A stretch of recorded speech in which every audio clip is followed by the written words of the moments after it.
not only are you handpicked to champion Lucas's cause, but really to use your platform for the good, for rare diseases, etc. Yeah, it's easy. It would have been easy to take our ball and go home. Yep. Hey, we got $10 million. Honey, what do you want to do? We'll make sure Lucas is taken care of. I believe that Lucas's soul chose this incarnation, chose this body. You know, I think he has an elevated soul that goes, I can handle this incarnation. I can handle this life. It's hard, but I'm here for a purpose. Mom and Dad, you better help. You better help my purpose get fulfilled. Like, that's my belief.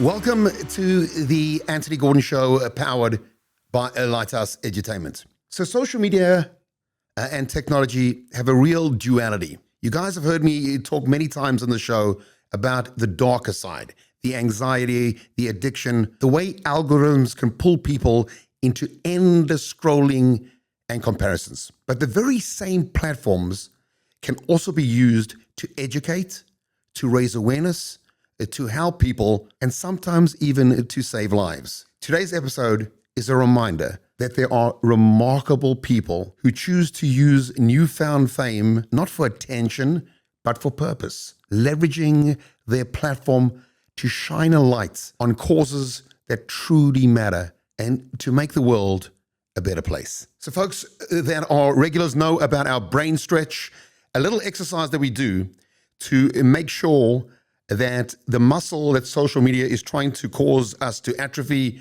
we are flexing and exercising. Here's the brain stretch. A man falls out of a 20-story building. He lands safely and walks away without a scratch. How's that possible? As always, drop your answer in the comments below, and we'll share the answer with you before the end of the episode. MDS, those of you who are well aware of our acronym, we take a popular myth, we dispel it, and then we supersede it by the tools and the knowledge that will help you live a more wholesome and happier life. Here's the myth. The myth is that social media fame is shallow, self-absorbed, and ultimately meaningless. Many people believe that when someone suddenly gains massive online attention, the result is usually ego, attention-seeking, self-promotion, empty influence. The assumption is that internet fame rarely produces anything genuinely good for society. We're going to dispel that in today's show. Jeff Allen's story challenges that very assumption. After winning Beast Games 1, Jeff suddenly found himself with an enormous platform. He could have used that platform the way influencers do, focusing on personal brand building, sponsorship, viral content. Instead, Jeff used his visibility to raise awareness for his son Lucas's rare genetic disorder. Through social media and public attention, Jeff has been able to educate people about the disease, connect families facing the same challenge, raise awareness for research and treatment. This reveals something very important. The platform itself is not the problem. The purpose behind the platform is. So the truth that we are superseding is as follows. Social media influence can become a powerful force for good when it's used with purpose and compassion. Instead of dismissing social media entirely, the better question is, how can influence be used to help people rather than just entertain them? Jeff Allen's story demonstrates that modern platforms, when guided by the right values, can educate millions of people, build communities around rare diseases, inspire compassion, mobilize support for families in need. Many people believe social media fame is shallow and meaningless. Jeff Allen's story shows the opposite. When someone with character gains influence, that influence can become a powerful tool to help others. Millions of people watched the first season of Beast Games, the massive competition created by Jimmy Donaldson. The stakes were enormous, the challenges were intense, and contestants were pushed to their absolute limits. And in the end, one person walked away the winner. But today's guest didn't just win a competition. He won something far more meaningful, a platform. Jeff Allen captured the attention of millions through Beast Games. But behind the cameras, there's a story that is far more powerful. Jeff is the father of a young boy named Lucas, who lives with a rare genetic brain disorder called Creatine Transporter Deficiency, or CTD. A condition so rare that many people have never even heard of it. For Jeff, the spotlight wasn't about fame. It was about giving his son a voice. Because when a parent is faced with something like this, life changes. Your priorities change. Success gets redefined. Winning a competition becomes secondary to something much bigger. Raising awareness, supporting research, and fighting for your child's future. And that's why this conversation matters. Today, we're going to talk about what it's really like to compete in one of the biggest creator competitions ever produced. What was going through Jeff's mind during the moments that led to victory, and how fatherhood and Lucas gave their journey a deeper meaning. This is a conversation about competition, resilience, and the kind of love that can transform a platform into a mission. I think I would be hard-pressed to think of anyone who's used their platform in a more beautiful and a more positive way than the person in the studio today, Jeff Allen, who is the winner of, those of you who follow Mr. Beast, or Beast Games 1, but more importantly, a good friend and a beautiful human being. Jeff, welcome. Hey, thanks for having me. It's a long time coming. I'm glad I'm here. Thanks for coming. You know, it's interesting. You and I were just saying in the car, there's some people that one phone call or the first conversation, and there's just a feeling that your souls were connected in a previous world. I think you and I just connected. It was incredible. And it's funny because this is the first time we've ever met in person. That's right. It's like I feel like we're pen pals, finally meeting each other. But I feel like we've known each other for a while. It's not for generations. It's interesting, and I think as I've lived my life, I've met these kind of people. Who are like, oh yeah, we've known each other for a while, even though it's the first time we've connected. Yep. So what I want to try and do for our viewers and listeners is just really understand a platform that you've built that is, I think, doing so much good in terms of highlighting, educating, showcasing. But the journey starts with Beast Games. Yeah. Walk us through applying for Beast Games, how you knew you were accepted, and there you are, day one. Yeah, so Beast Games Season 1, first of its kind. I saw an application online that said Beast Games Season 1, apply here, largest game show ever, largest cash prize ever, most contestants ever. And I just so happened to have gotten laid off the month before. Wow. So I was leading a sales team at a healthcare startup, got laid off, and was trying to figure out what I'm going to do next. You know, good news, I had a little bit of severance, so I had some breathing room. But my oldest son, Jack, loves Mr. Beast, and my younger son, Lucas, has a rare disease. Which we'll talk about. And so in my mind, I'm going, geez, like, let me apply for the show to see if I can tell Lucas's story to the world, because there's only 400 people in the world with this condition.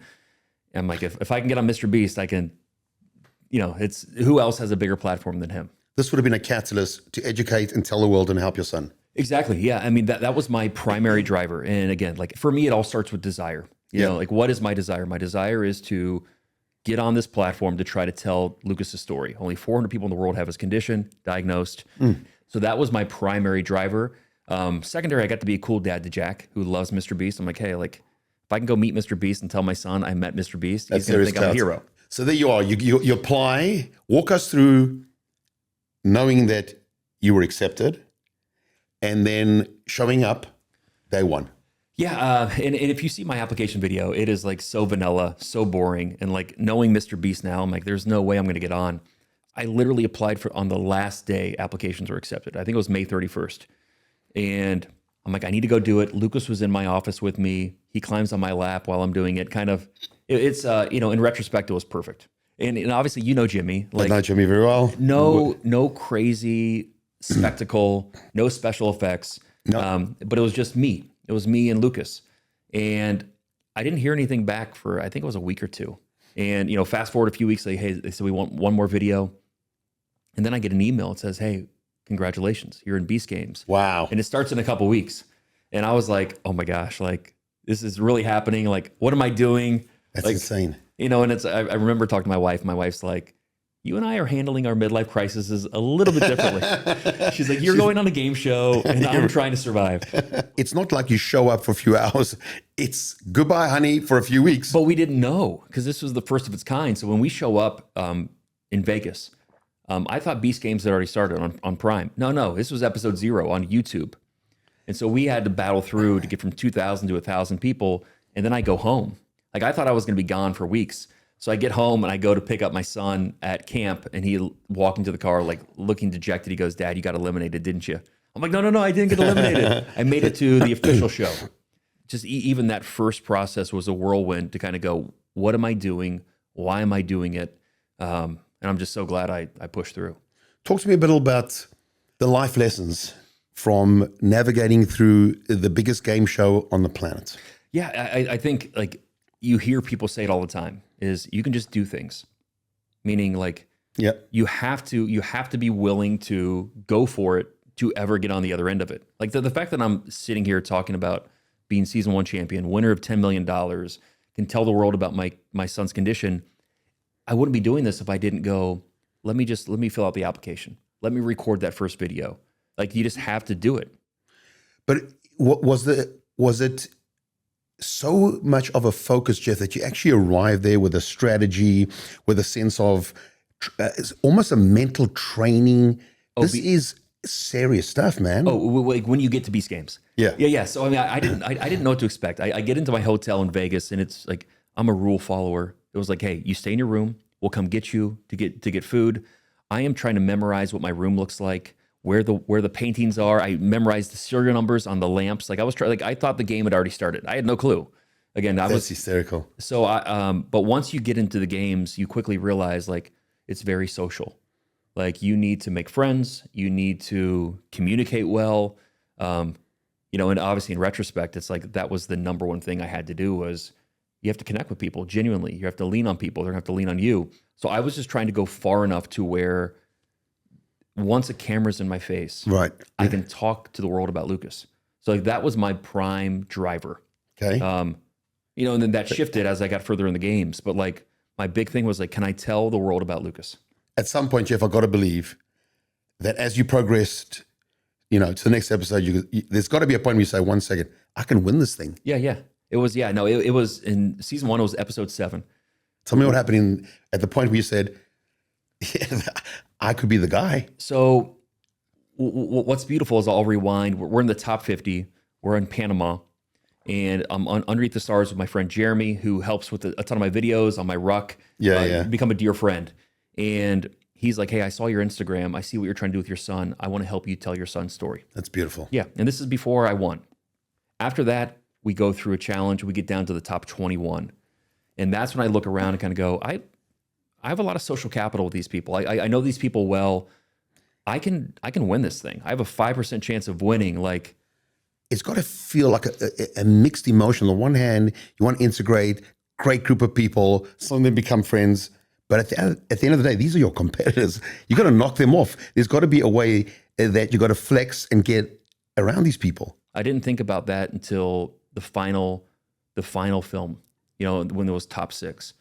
With Beast Games, it's really strange. You just need to be better than half the people at each challenge. You just need to survive and advance. Can you isolate a quality that you think you have, or you worked on, or you've honed?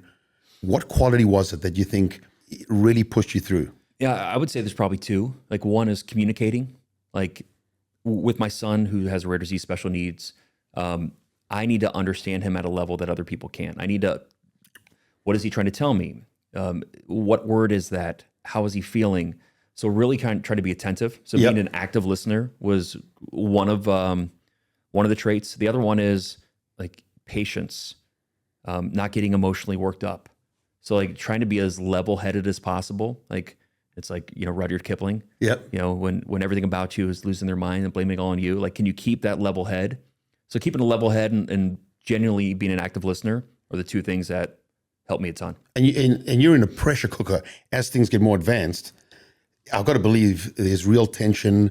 There's a little bit of sniping, backstab in a weird way. I got to believe it's human nature. It's a game, but guess what? So is life. Yep. And I think like when people just say, hey, Beast Games is just a game. True.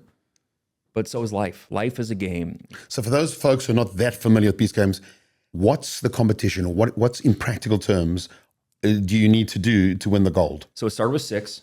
They had a game that narrowed it down to 4, had a game that narrowed it down to 3, and then a game that narrowed it down to 2. And so the final challenge was there was 10 briefcases, and one of the competitors will put a check in one of the briefcases, can spin it around, and the other person has to try to guess which briefcase the check is in. It's a little bit of a bluff game, kind of a poker game. You can ask questions. And, when it came down to me, I was the one who went first. So tell me why that's not complete luck. Because I don't believe it's complete luck. I've seen this. Yeah, it's, it wasn't complete luck, and it's also strategy. In my case, it was a little bit of both and also a little bit divine. Yep. We were about 40 feet away from the set, like up on our platforms, looking down. I could see the briefcases on this little Lazy Susan, and I saw they were numbered. And at the time, I said, it's 6.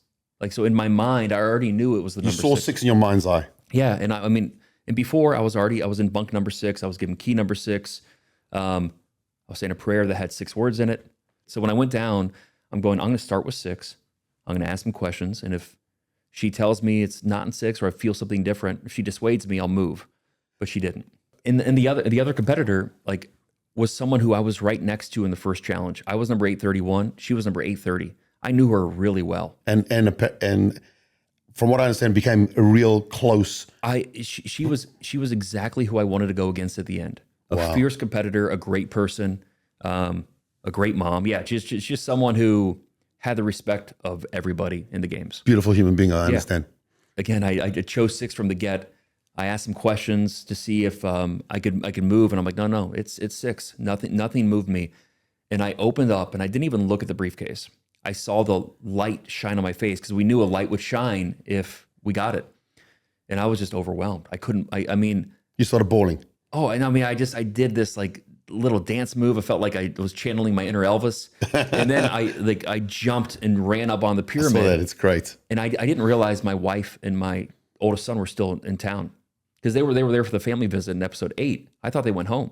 And they were watching this whole countdown. No, but I don't know if I shared this. What's really neat is after the family visit in episode 8, they call the families and say, hey, you can either go home or you can stay here. And in case your loved one makes it to the finals, you can be here for it. And my wife and son was like, of course, we're staying. So they call them that morning and say, hey, if you get called, it'll be like 2:30 or 3 o'clock in the morning. So they went to bed. The ringer was on. They said, hey, we need you to come over to the studio where we're filming. They put my wife and son in a room and say, hey, there's 2 things that are going to happen. He's in the final 2. We're either going to come bring him to you because he got eliminated, or we're going to come in and bring you to him because he won. Oh, wow. And then Kara from Beast came in and said, are you ready to come with me? Wow. And then, so here's what's neat too. They thought it was $5 million. So they're walking around the corner and my son goes, 10 million? Freaked out. Like, and then I freaked out because I didn't know they were still there. And when you saw your wife? Oh, I lost it. It was must have lost it. Yeah, it just, and I remember giving her a hug, and when you hugged her, and I'm like, hey, we're going to find a cure for Lucas. You know, that's what she said to me. It's unbelievable how a person who'd been laid off had navigating a lot of the vicissitudes of life by literally within hours. You've got a platform, you become a public personality. It's unbelievable. All these platforms are neutral. What do we do with it? And it's easy to want to get clout and get fame. Yeah. Everybody likes to get recognized or appreciated. But you can do good with that too. Once you do it, it's just so much more fulfilling than desiring for yourself alone. Because like we all desire things, like, you know, just plants desire sunshine and water, but like an apple tree doesn't eat its own apples; it shares them. So I think for us, it's like, you know, I have this platform, which is amazing. Yes, I desire it to grow, but I want it so I can help share. And it's an unbelievable gift. Like I did not expect this at all. So clearly, having some idea of how these things work, the next day, $10 million shows up in your bank account. Talk to us about how it changed your life in terms of just the real responsibility and obligation. Because I know you, Jeff, you don't believe in coincidence. If this is happening for a reason, then in a sense, not only are you handpicked to champion Lucas's cause, but really to use your platform for the good, for rare diseases, etc. Yeah, it's easy. It would have been easy to take our ball and go home. Yep. Hey, we got $10 million, honey. What do you want to do? We'll make sure Lucas is taken care of. But for us, and this is like, I believe that Lucas's soul chose this incarnation, chose this body. I think he has an elevated soul that goes, I can handle this incarnation. I can handle this life. It's hard, but I'm here for a purpose. Mom and Dad, you better help my purpose get fulfilled. Like, that's my belief. And so this is why, like, Lucas's legacy, like, this is why my Instagram is legacy.831. It's not about me. It's about Lucas's legacy can we help fulfill his purpose of why he's here? Because he can't do it alone. When did your wife and you realize that this is the gift you've been given? Just, it's very overwhelming. I've counseled a number of parents, with rare diseases, special needs. When did you realize, and what was your reaction? And I'm sure you and your wife had different reactions. Yeah. So Lucas was diagnosed at 27 months after 20 months of a diagnostic odyssey. He was just missing milestones, and we knew something was up. How soon did you know something was up? About 8 months in. And, he's got an older brother. They weren't matching up milestones. He wasn't babbling. He wasn't talking much. Couldn't sit upright. And so we get diagnosed with global developmental delay, super vague, but we keep pushing. We thought he might have been deaf. So we just hooked him up to every machine we could. And eventually we get the diagnosis of creatine transporter deficiency. Amazing. We have a diagnosis, but challenging because there's no solution. There's no therapy. There's no treatment. So we handled it differently, my wife and I. I consider myself more optimistic. She's more pragmatic, but also I just don't let myself think too deeply about it, which I probably should do more. But I started kind of thinking, okay, I need to find the reason in this. I know there's a reason. What is the actual disease? So Lucas's body makes creatine naturally, like you and I. You can also get some creatine from your diet, but there's a transporter that takes it from the blood to the brain or blood to the heart. Lucas's transporter is defective. And obviously your brain is the organ that needs the most energy. And creatine is kind of like the energy scaffolding or like the primary energy source. So his brain doesn't get the energy it needs to function, develop, and thrive. Developmentally delayed, cognitively delayed. 2/3 of kids with his condition are epileptic, so have seizures. And the ultimate aim is we know the problem. How do we need to get creatine to the neurons in the brain, but the brain is so good with this blood-brain barrier that we can't get it through. But we are close to cracking the code, which is awesome. But they've been working at it for like 25 years. So we were chatting about this in the car.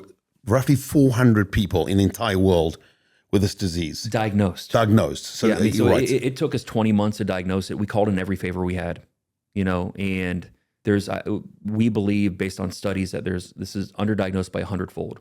So we think that there's about 35,000 people in the world with this condition. But a lot of people just kind of go, hey, my child's different. We don't know what it is, but there's a good chance that they might have creatine transporter deficiency. How would you fill the following blank in? This happened so that I can find a cure for Lucas, showcase rare diseases. Why do you think you were given this baton? Yeah, I think it's bigger than just helping my son. Obviously I want a solution for Lucas, but I do think it's to shine a light on rare diseases. There's anywhere between 7,000 and 10,000 rare diseases. I get messages from people with rare diseases every day. Some of these rare diseases, if we find a therapy for them, it's the key that unlocks solutions for greater populations. For example, a lot of Alzheimer's, Parkinson's, these neurodegenerative diseases, they think that it might be because of an energy starvation in the brain. Guess what? Creatine is the primary energy source. So if you can get creatine directly to the brain of some of these Alzheimer's patients, could that help their cognition? A lot of scientists believe so. So I think that if we help out these rare diseases, we can help out and find solutions for kind of more broader challenges in healthcare. It couldn't have happened to a better guy in terms of winning, because I can see the way, you are using your newfound fame. But the majority of people who don't have the challenge of a child with a rare disease, how can you use your platform and the fact that people recognize you, etc. now to do your part, if you will, to make the world a better place? Besides Lucas, which I hope and pray in our lifetime we'll see exponential improvement. Yeah, I think one of the biggest takeaways, and I've shared this a handful of times, is kids will come up to me in public and say, "Hey, are you the Beast Games winner? How's Lucas? Have you found a cure yet?" So you're seeing the ultimate precept live out in real life. People loving their neighbor. So instead of coming up to you saying, "How was it hanging out with Jimmy?" they ask about Lucas. That's insane. It's amazing. So like, so I think that teaching kids to love their neighbor, and again, if it takes Mr. Beast and a Mr. Beast winner in a rare disease to do that, so be it. I don't care. Also to, teach your children how to look out and ask about, whether it's people in your school or your church or your temple, if there's people with rare diseases or special needs, connect with them. Just even, hey, how are you doing? Or having the kids connect with those kids, it means the world. Like I've been blessed with amazing friends. Like I have friends. I got a message this morning from one of my first best friends since first grade. Amazing. And one of my things with Lucas is like, I fear that he won't ever be able to have a best friend. So like to have people who would reach out and teach their kids how to connect with kids who are different, special needs kids, would be a great kind of outcome through all this too.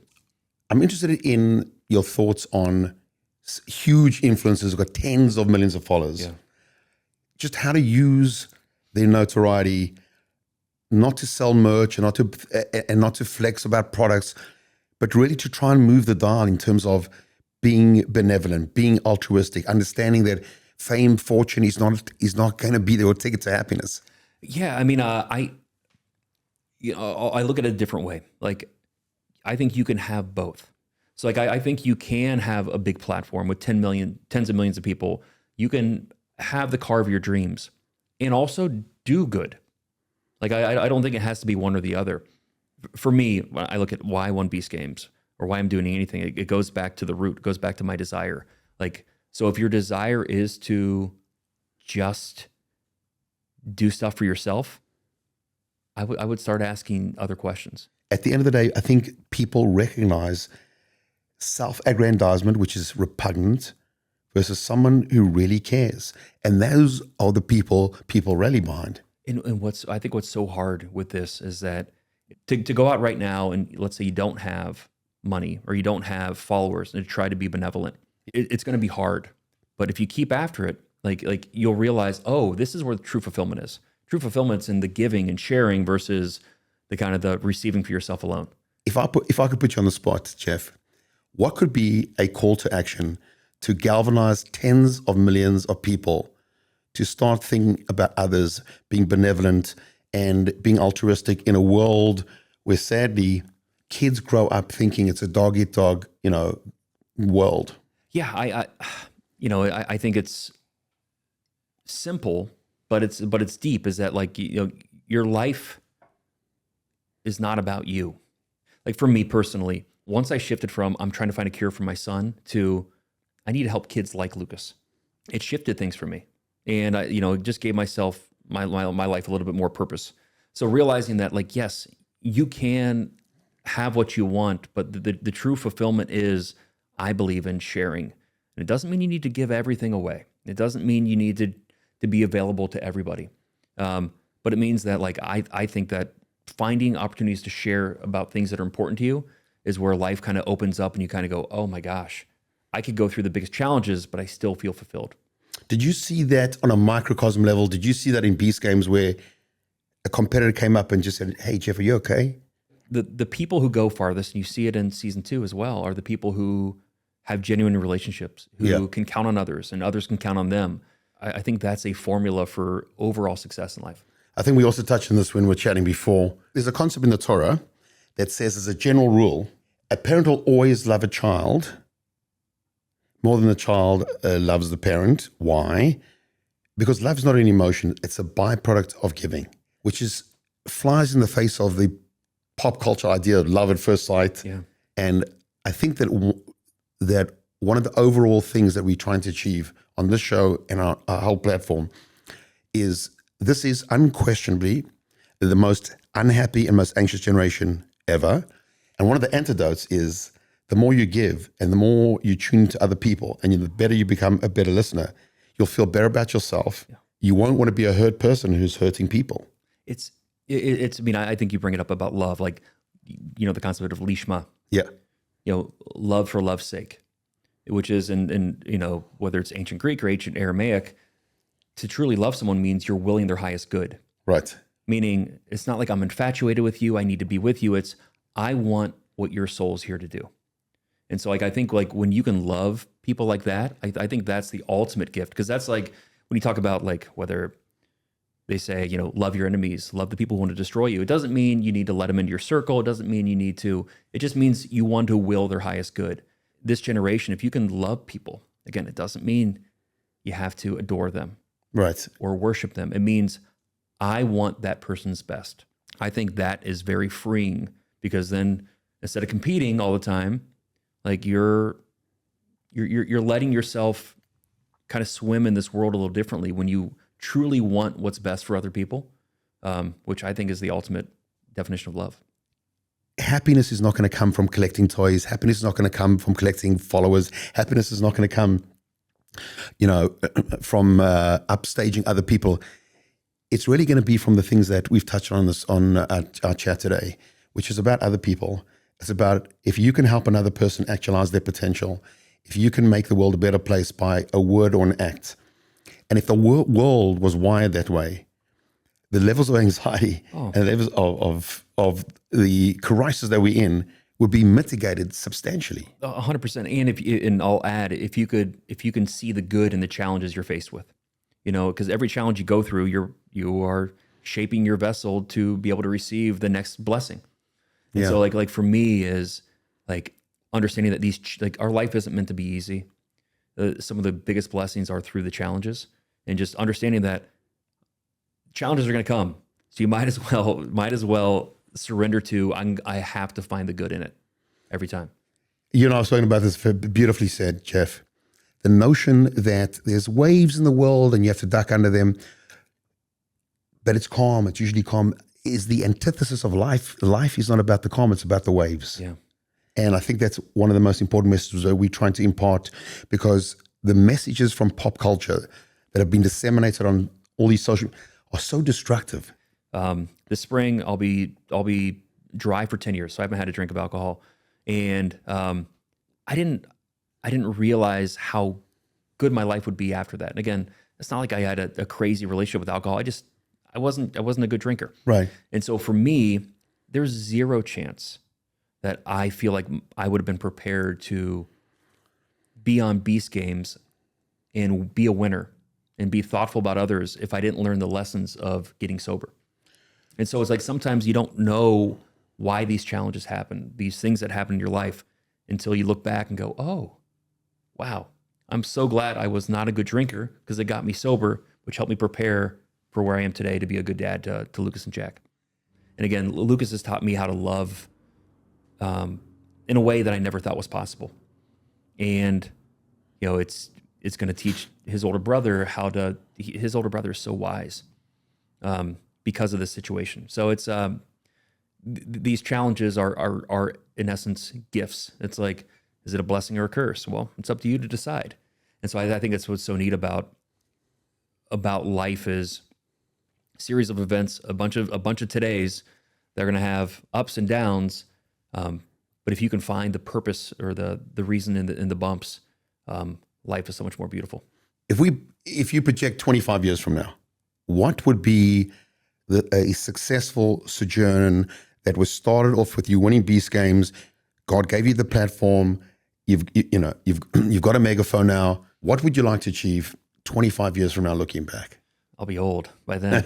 I'll really be gray by then. I mean, I think I'm already there. But I would say having a treatment for CTD. I would love for this to be a condition of the past where any child who is born can get diagnosed and get treated within a week. That's the ultimate dream for CTD. And to have Lucas have a treatment where he and I can interact differently, where he can tell me how he feels. And even that means we were able to sit down and watch a movie together, or go to a baseball game, and we can sit and he can share stuff with how he feels, would be amazing. This is hard, Jeff, but I think I'm just going to make a point. Assuming Lucas could understand everything you're saying, and he's sitting right there, what would you tell him right now? He's so loved, and he has moved. He in his story has moved so many people. He has so many people ask about him. So many people are rooting for us to find a treatment. And again, I am just helping facilitate Lucas's purpose. I can't wait for you to meet him. I can't wait to meet him. When you connect with him and you connect eyes, like he'll show you that he's okay. Like I'm okay, Dad. Like, keep going. Beautiful. One of the people on my team asked why, Antony, this is a little out of our general theme. Why, besides the fact that Jeff's a friend, is a good guy, what do you want to bring out in having Jeff on the show? And I think there were two things. Number one, that most people who win 10 million United States dollars will take that money, buy the coolest car, be in the Caymans, yacht, have a nice day. It was such a teachable moment. What you've shown the world by what you've done, that's number one. And number two, so much of what we discuss in the show about the negative and the deleterious fallouts of social media and addiction, that same platform, that same neutral technology can be used for such unbelievable things. And Jeff, you've used your platform, you've used your newfound fame for such beautiful things. I want to wish you only continued happiness, success. You're a beautiful person, and the world will be a lot better place if there are more Jeff Allens in the world. Well, I think there are, and I think ultimately all of us have this inside of us. It's just a matter of having that shift where you kind of go, hey, like, what could be more fulfilling? And I ultimately think it comes down to sharing. Jeff, you're a beautiful person. Lucas is a very, very fortunate person that he has you as a father. Thank you. And I'm blessed to be his dad. Thanks for coming. Thanks.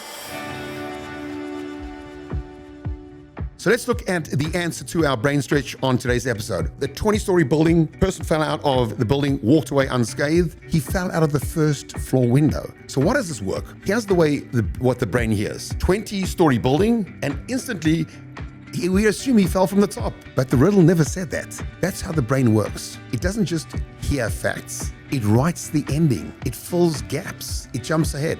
And that is exactly why so many people get manipulated by headlines, clips, and social media narratives that are not the full story. That's fine for riddles, but it's dangerous for real life. We spend a lot of time on this show talking about the dangers of social media, but today's conversation reminds us that technology itself is not the problem. The question is what we choose to do with it. Jeff, your story is a reminder that sometimes the most powerful voices in the world are not celebrities or politicians, they're parents who refuse to stop fighting for their children. We're rooting for Lucas, we're rooting for your family, and we're grateful you used your platform to bring awareness to something that truly matters. I'm Antony Gordon. Until next week, stay real, stay rare, and stay awake.